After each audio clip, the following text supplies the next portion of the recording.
Podsjetnik broj 5. U Hrvatskoj se nastavlja igra smjenjivanja ministara i ostale visoko pozicionirane gospode. Slogan je: ne možete vi otkriti toliko afera koliko mi imamo kandidata. Životinjska farma dobila je svoju slavonsku verziju. Slavonci gledaju kroz prozor i ne razlikuju dvonožce od četveronožaca. Orwell je opet bio u pravu. Europa nakratko na prozore navukla zavjese. Inače, afera Orwell u Slavoniji aktualizirala je fenomen i simboliku traktora, ovaj put za domaću uporabu. U 2 tjedna ovaj je podsjetnik vidjelo više od 60.000 ljudi. Brza i jednostavna komunikacija. Samo, hoće li to shvatiti i Savjet za nacionalne manjine? Izgleda da hoće, samo im treba godinu dana da utvrde gradivo. Bošnjaci u Hrvatskoj su se ujedinili i bitno povećali svoje šanse na sljedećim izborima.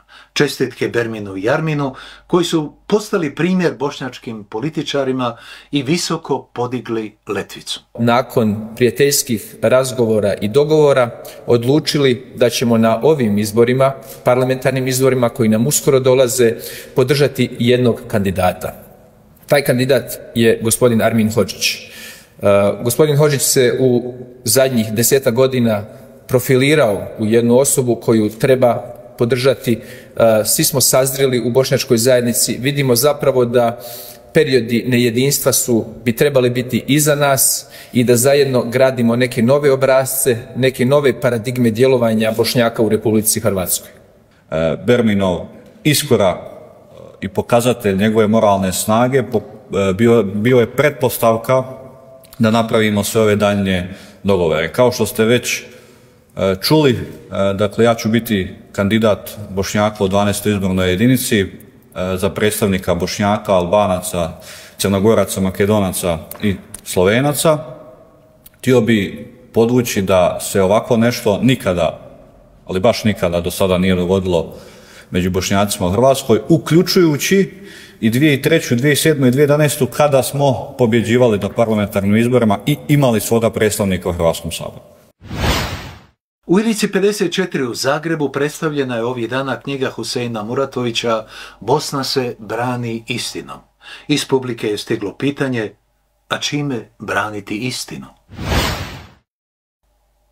Zastupnica 5 nacionalnih manjina, među njima i bošnjačke, požalila se Novom listu kako nema prostora pokazati što je sve učinila za Bošnjake i da ju u tome najviše sprečava Armin Hodžić. Pozivam zastupnicu Eminu Prljaskaj da gostuje u podcastu koji se zove onako usput.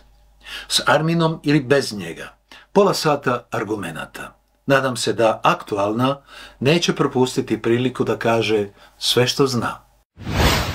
Dr. Sufjan Abdurrahman Taih 2021. godine bio je među 2% najperspektivnijih znanstvenika svijeta.